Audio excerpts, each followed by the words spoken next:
What is going on, guys? This is David from AquaOtter, and welcome back to the One Piece chapter review. Not the One Piece chapter review, because this week we are reviewing chapter 10 out of 10. 10 out of 10. 10 out of 10. Chapter 1010, Color of the Supreme King, otherwise known as Conqueror's Haki. So, I will say, before I go into the review, that this is actually my second time. For anyone who follows me on Twitter, you know that I recorded all of my chapter reviews for One Piece and My Hero Academia. I recorded them both on Sunday when the chapters dropped, and I got through the entire thing, and then there was no audio. There was no audio for either of the videos. So, really disappointing. This is my second attempt at this. So I am going to try and stay as close to the original chapter review that I did, but I cannot lie to you guys. I have had some changes of opinion since that original chapter review. What I normally do is when I do my One Piece chapter reviews, I hold off on watching any other reviews or any other conversations or discussion about that chapter until that review is done.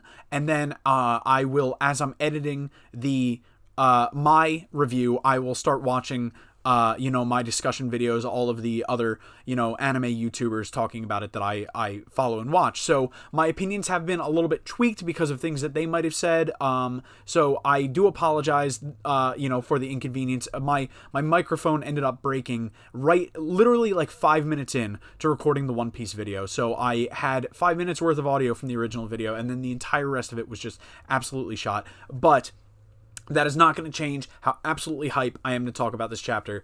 It was, holy crap, what an amazing chapter, and I think I know that I can still bring the energy to this video that I brought to the last video, because god dang, this chapter, guys.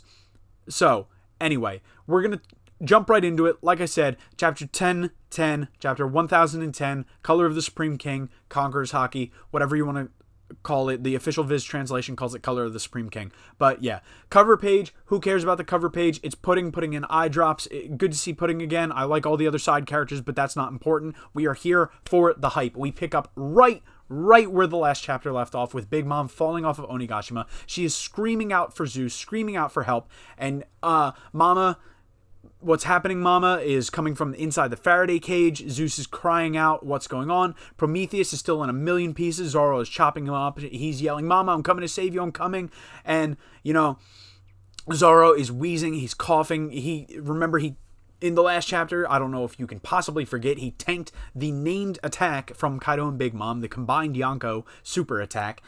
So he's in pretty bad shape, but it's okay. We'll see how bad shape he is by the end of this chapter. And so yes, Law is looking at Zoro as he's continuing to just chop up Prometheus, trying to keep Prometheus from going and saving Big Mom. And Law is basically like, I think Law is supposed to be like the narrator in this situation, because like all throughout this chapter we get reaction shots from Law of like in this specific situation, he's like, how is he still fighting? That last attack should have shattered every bone in his body. Like, he's just kind of like the normal guy, like looking at these monsters, just doing all this stuff. But I like that role that he plays in this chapter. But so we have Kaido now, still in his hybrid form. He turns around and sees what's happening with Big Mom, and he's like, that was pathetic, Lin Lin. I have to do everything myself. And you see Luffy, who, right after taking that Ragnaroku attack from the last chapter, he is knocked out. Like, Act 1 of Wano, first fight with Kaido, Thunder Bagwood, knocked out. He's got, his eyes are completely blank. He's got, he's just completely beat up. It actually looks like he's got a little bit of blood coming out of his mouth. But yeah, so Kaido starts running towards Zoro, and he's like, hey, Pirate Hunter, you let Prometheus go. And he's going to attack Zoro, and Zoro real quick just looks, and as Kaido is just like running, all of a sudden popping into existence, Law puts himself right between Zoro and Kaido, and then hits Kaido with an injection shot. And honestly, it's good to see Law getting in a little bit of a hit here, because I have been really, really impressed with both Luffy and Zoro so far, and this chapter like cements them as goats of the rooftop battle. I've been impressed with Kid, and I've been a little bit impressed with Killer. He still hasn't done a whole lot, but I feel like Law has done next to nothing in this fight. So seeing him get a hit on Kaido, and actually seeing Kaido kind of cough up blood and acknowledge how annoying Law's powers are, because Law hits Kaido with an injection shot like right in the neck, and then Kaido like is hacking, and he's like, ooh, and he's like coughing up a little bit of blood, and then he says, he's like, those powers of yours really throw me off, Trafalgar, and he attacks Law, and Law busts out a new move, a defensive move called Antibacterial Curtain, where he like kind of like swipes something in front of him and something appears, so it's a little bit of like a defensive move of the Uppa no Mi, and so Law goes flying anyway, even though the curtain is up, but this is actually just enough to get Napoleon and Prometheus away, and they go flying off of the rooftop, down off of Onigashima to go and try and save Big Mom, and they're yelling out for her, and Zoro is like pissed. He's like huffing and puffing, but he's yelling at Law, and he's like, that flame's gonna go and save Big Mom, and Law just says, which makes sense because, you know, Law's a doctor, he's like, let him go, the plan might as well be failure if anyone dies. And Kid and Killer immediately jump into action, and Kid's like, that's fine, you know, the point was to separate the two of them, and Killer's like, yeah, no need to take it too far, and they go running off and are yelling, we'll deal with Big Mom, leave them to us. And so I really like this because Kid and Killer are going to go deal with Big Mom. And I've seen a few people, this is kind of where, I didn't mention this in my first review, but this is kind of like the first thing that other reviewers have kind of influenced me on. And not so much influenced me on, it's just something I want to bring up, because I've seen people saying that they're upset that Kid and Killer decided to go deal with Big Mom, because they're like, well, Kid's got a grudge with Kaido, why would he run off and deal with Big Mom? But to me, I do not care. Like, I really do not care. Like, I know that Kid has that grudge with Kaido, but you got to remember that Big Mom has a grudge with Kid too. And even though Kid wasn't the one who took down Snack, that was Aruj, you know, Kid ended up, you know, all the way back in Fishman Island, you know, going way, way far back now, all the way back in Fishman Island, Kid sunk a bunch of Big Mom's battleships and like and ships and stuff. So there's a little bit of history there that maybe we will touch upon. But so yeah, that effectively takes Kid and Killer out of the equation for now. And we now cut over and we see that Prometheus did actually get down and save Big Mom in time. And you know, she's like going like, oh man, whew, I'm saved. Like, oh, Prometheus, my sweet little baby, thank you for saving me. And she's yelling out, like, what does Zeus think he's doing? Man, he's useless. And Prometheus is like, that's what I keep telling you, mama. You know, he's a dunce and a dope. And he just, like, he's always holding us back. And then Zeus says, like, anyway, mama, can I ask you something? And she's like, what is it? And then we cut away. And we actually get to see Kid and Killer, man, the speed. So first off, I just want to say real quick, it took us how many chapters to get from the island, like right when feet were stepped on the island, all the way up to the rooftop of Onigashima, and then now all of a sudden in a course of, I think, like 5 panels, Kid and Killer are right down off of the rooftop, completely out of the skull, you know, of Onigashima, and down onto the island proper, looking over the edge. Like, how did... four panels, literally 4 panels, and it took us how long to get from the ground all the way up to the rooftop? But so yeah, Kid is like looking over, and there's all these clouds that are rumbling and swirling, and he's like, what's with these clouds? And that's all we see from that. We cut back up to the rooftop, but I want to talk about it for a little bit, because I was trying to theorize as to what could possibly be going on here. And my original theory was that, from my first review, was that maybe Big Mom was you know, Zeus was like, hey, Big Mom, you know, Zeus is useless. You know, why don't we take his soul energy and give it to me? And, I thought that what was going to end up happening was that, Big Mom was going to just end up imbuing Prometheus with the soul energy that was in Zeus, essentially making Zeus kind of like useless. But then people have been saying online that swirling of the clouds may be foreshadowing that Big Mom is making a new Zeus, a stronger Zeus. which I would like, because that, if that's the case, I mentioned back in my 1009 chapter review that I think because of that Faraday cage that Zeus is trapped in, I think that's going to open the door to Nami ending up regaining Zeus, which will be like just the power-up of power-ups for her. Like, that will mean that she's definitely taking down Ulti, because there was that whole thing where she was lamenting that she didn't have enough power, that her lightning wasn't strong enough. So I definitely think that now, if that is the case where Big Mom is making a Zeus 2.0 or whatever she's going to end up calling it, Nami is definitely regaining Zeus, and I think that Zeus is going to end up being a permanent part of Nami's arsenal until the very end of the series, which I'm all for, because Nami, honestly, I know that we had a power-up with Nami, and there's still that mystery object that she brought down from Weatheria with her that we haven't seen used yet, but getting Zeus would actually, I think, put her back on like a reasonable level of a fighter. Like, she's never going to lose that personality of being part of the Coward Trio, but her gaining Zeus will be a great upgrade, and like moving into the final arcs, which one thing that I am definitely forced to confront the fact of because of this chapter, and we will get into talking about it a little bit later, is that we are now definitely in the final arcs of the series. So all of the Straw Hats need significant power-ups, like, to moving forward. But yeah, so anyway, back up to the rooftop. We see Kaido is laughing, and he's saying, like, just look at Straw Hat's face. Like, he did that before, too. Even while he's unconscious, he's staring me down. And we get to see Luffy again. He's still knocked out unconscious. And this is, once again, Kaido calling back to what happened in Act 1 of Wano when he had that fight with Luffy and just completely one-shot him. And so Kaido starts saying, like, what should I crush first? Should I crush those eyes, or his brain, or maybe his heart? And Zoro is like listening to all this, and he just says to Law, he's like, listen, Traffy, what I'm about to do is the absolute limit of my ability. And Law is like, are you sure about this? And he's like, if the fight drags on, we're only going to wear ourselves down.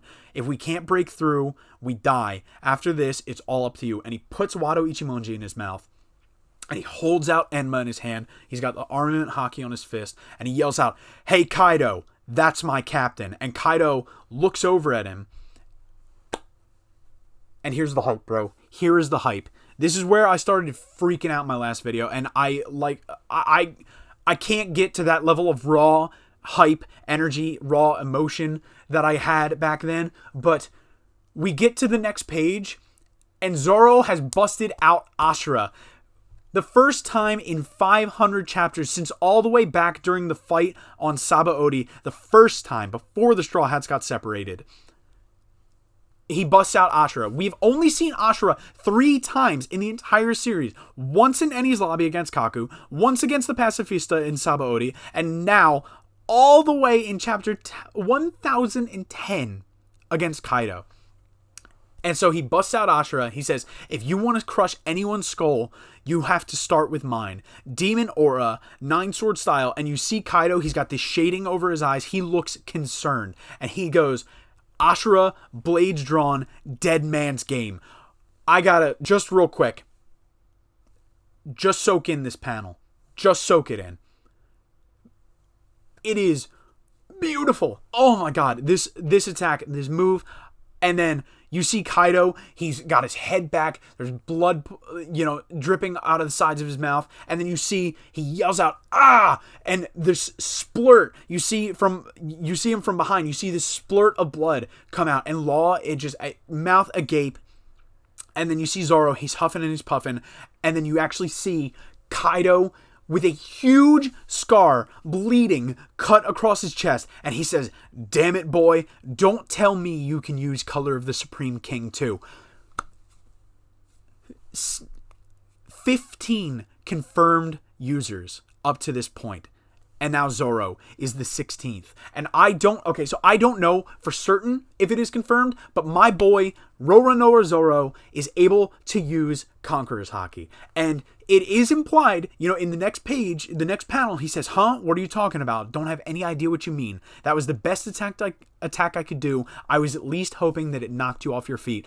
And he falls to the ground, and Kaido says, oh, you did enough. This wound will remain with me. So, we need to talk about this. We need to have a little conversation here, guys, because not only did Zoro, he didn't just reopen Kaido's wound. He didn't just reopen the scar that Odin gave him. He gave him a new scar, which is what I was saying. And you better be sure that that scar, that cut that he received, is going to play into Kaido's downfall. Just like I said at the last chapter, I said that I think that Zoro is going to do something else. I don't know what, but I think Zoro is going to do something else in the next couple chapters.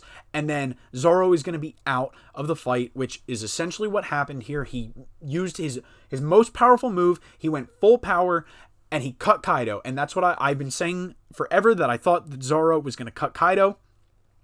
And that's what happened. He's got the cut. He's got the wound. And then I said that I do think that that wound is going to be pivotal in taking down Kaido. And I stand by that. Mark it here. I said it in the last chapter review, and I said it here. This is 2 videos in a row. It's a locked-in prediction that whatever happens, however Kaido goes down, it's going to come down to that cut across his chest. And let's talk about the Conqueror's Haki, because, oh my God. So you guys just have to excuse me for a second, because I am a die-hard Zoro fan. Zoro is my favorite character in One Piece. He has always been my favorite character in One Piece. Zoro is the reason I started reading One Piece all the way back when I found a Shonen Jump magazine at a Boy Scout camp that I was at when I was a little kid, and I opened it up and I saw this series called One Piece, and it looked stupid. I didn't like the art style, but I read it because I was like, what is this? It's got Naruto, it's got Dragon Ball Z in it. I like these things. And I read it, and I saw the fight between Zoro and Kabaji all the way back in Orange Town, and I went, wow, this is a guy. I like this dude. And I became a One Piece fan. All the way back then, it was because of Zoro. So of course I'm gonna freak out. Okay, Zoro's got Conqueror's Haki, and I don't know if I ever said it or said anything to the contrary, but I always believed that this was going to happen, because here's the thing. I don't think anyone else is going to be getting Conqueror's Haki, but you have to understand, and listen, I'm sorry to all you people who are like actually invested in the Zoro versus Sanji feud, because it's cute, whatever, you know, I like Zoro versus Sanji. It's a nice little rivalry. It keeps the fan base going, but you have to understand that from the very beginning of the series, Oda has been setting Zoro up to be Luffy's equal. And now Luffy, because he is obviously the main character, he's the captain, he's always going to be a step or two ahead of Zoro, but Oda has never put Zoro on a lower level to Luffy. Ever. That's why Zoro is never officially stated to be the first mate, even though he does take up those responsibilities all the time. And don't get me wrong, guys, like, I don't want to sit here and I don't want you guys to think that I'm sitting here and saying that Sanji is like nothing, you know, compared to Zoro. I love Sanji. Sanji is a great character, and Sanji has a lot of things that Zoro does not, that makes him a better and more versatile character than Zoro is. But you have to understand that all the way back from Baratie to, you know, Sabaody, when it's revealed that Zoro is not just another member of the crew, he's part of the 11 supernovas. Like, Zoro has always been put on the exact same level as Luffy. His dream is as insane as Luffy's. And of course, the greatest swordsman in the world would need Conqueror's Haki. Anybody, like, I know that hasn't been revealed at this point, but anybody that can look at Shanks, right, and know that Shanks has Conqueror's Haki and is definitely an advanced user of Conqueror's Haki, whatever that may mean. But, you know, it's been basically confirmed that that's how Shanks fights. He doesn't have a devil fruit. He uses Conqueror's Haki. And you look at Shanks and you look at who his old sparring partner was, Mihawk, who Zoro is trying to surpass. If you can honestly look at Shanks, who has Conqueror's Haki, and then look at Mihawk and go, well, Mihawk doesn't have Conqueror's Haki. Of course, Mihawk is going to be revealed to have Conqueror's Haki, which makes sense, because for Zoro to surpass Mihawk, he would need to also have Conqueror's Haki. And anybody who's saying that, like, it doesn't make any sense for 2 people on the same crew to have Conqueror's Haki, Roger had Conqueror's Haki, and Rayleigh had Conqueror's Haki. So, huge W for my boy Zoro. And this is like, he is now out. He is now out. He fell to the ground, and you know that he's done, but at least Kaido has acknowledged him. He acknowledged that that scar is going to stay with him, and I do think that moving forward, we are going to get to see huge leaps and bounds forward from Zoro with Conqueror's Haki. Now that he has it, I think, even though there can be an argument said that it isn't actually confirmed, besides the fact that Kaido said it out loud, I think it's at this point confirmed that Zoro is a user of Conqueror's Haki, and he's going to learn how to utilize it better in the arcs moving forward. But so, moving forward with the chapter review, Kaido says, your generation is proving to be really annoying, and he goes to try and hit Zoro, and Law is like, Zoro, get out of there, and Kaido just looks over to him and is like, you stay there, I'll come to you. And then he hits Law with a Thunder Bagua. Zoro is coughing up blood, Law is coughing up blood, but importantly, Law is able to take it. We do see this, but so right now they both fall to the ground, and everyone is down. Everyone is down. But I do want to say, we get one little dub for my boy Law here. But so everyone's down. Kaido says, what a shame. If you'd come with me, we could have conquered the world. And then you get to see, and this is cue boss music. In the anime, I am marking it down in my predictions right now. When this part gets animated, this next part, as soon as he says that, if you'd have come with me, we could have conquered the world, you're going to hear with you, and then dun, dun, dun, dun, dun, dun, dun. It's going to be the Walk to Arlong Park music. It's like, because, so Kaido hears with you, and then you get to see, and I love this panel because it mirrors that moment in Eni's lobby where Luffy stands up after Lucci had turned his back to him, because Kaido's back is turned, and you see that behind him, standing up on his feet, is Luffy. And he says, we'd never go with you, idiot. We love the samurai. He says, mark my words, you're going down. And then there's a flashback to his training with Hyogoro in the prison, and he says, the haki you wield penetrates and destroys the enemy from within inside. Don't overstress, you must allow your haki to flow through you into your fist. And then Luffy says, it was still too shallow. And then once again, the words of Hyogoro, in the midst of danger, that power truly blossoms. And this is the thing, right? And I want to state this right now while it says this before I go into what actually happens. Because a lot of people are kind of pissed about this power-up, and I don't care about this power-up at all, because it says right here, and it's been being said all the way back to Whole Cake Island when we started learning about, like, Luffy was learning how to use Katakuri's, like, future sight observation haki. Haki blooms in the midst of battle. You get power-ups to haki by training them in life and death situations in battle where you have to overcome your limits. And so Luffy says, after taking that hit from your club, I figured it out. You can infuse things with Supreme Haki, can't you? With Conqueror's Haki, can't you? And Kaido just starts laughing. He's like so glad that he figured it out. And he's like, only a handful of the very strongest can, not a dead man walking. And he swings his Kanabo, and Luffy jumps up into the air and boom, blocks the Kanabo with his foot, and you get the black lightning that is indicative in the manga of Conqueror's Haki being used. And then, as if it wasn't clear enough, you get a close-up shot of the Kanabo and Luffy's foot, and it's not even touching. And I just want to say, God Oda, he is the master at foreshadowing, because not only did we get a little tease at the beginning of this raid that Zoro was going to have Conqueror's Haki with that little joke that Brook made, like, oh, you have Conqueror's Haki. What is this Conqueror's Haki? We also get to see this already, because this moment with Luffy and his foot and the Kanabo, and they're not even touching, it's Roger and Whitebeard from the flashback. And it's like all the way back then in the flashback, Oda was like, I'm going to plant this seed right now. And when you look at it out of context, it's going to be like, whoa, holy crap, that's so cool. Like, they're so powerful that their swords aren't even touching. Like, that's amazing. But then, when you look at it within the context of the broader story, and now this reveal here, that's what it is. They're like, he's like, pay attention to this. It's a cool moment right now, but it's going to come back, and it's important, because this is the power of Conqueror's Haki. And so, the next few pages are just pure action. like absolutely goated.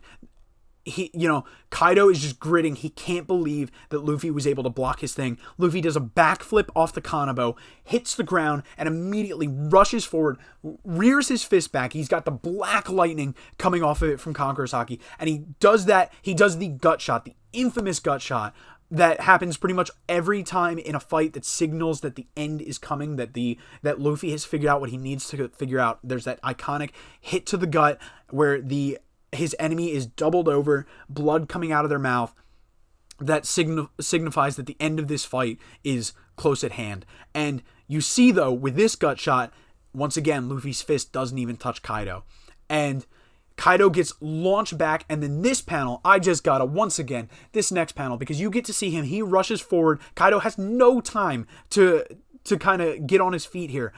Another fist, and then this panel right here, Luffy just uppercutting Kaido. Oh my god, dude. This panel is so sexy. And, dude, Kaido falls flat on his back. Law is like, he's not even touching him.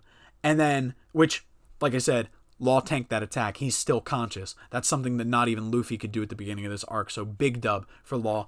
I do wish we got to see more from Law in this rooftop fight, but I'm totally fine with the way this is playing out. And then Luffy says, Zoro, Traffy, thanks for protecting me. You guys can go down now. I'm going to beat him no matter what it takes. And we get that Luffy pose, an even more iconic pose. We got to see it earlier in this arc even, where Luffy's standing there. He's got his fists. He's like crunching his knuckles. And he goes, go ahead and let everyone know.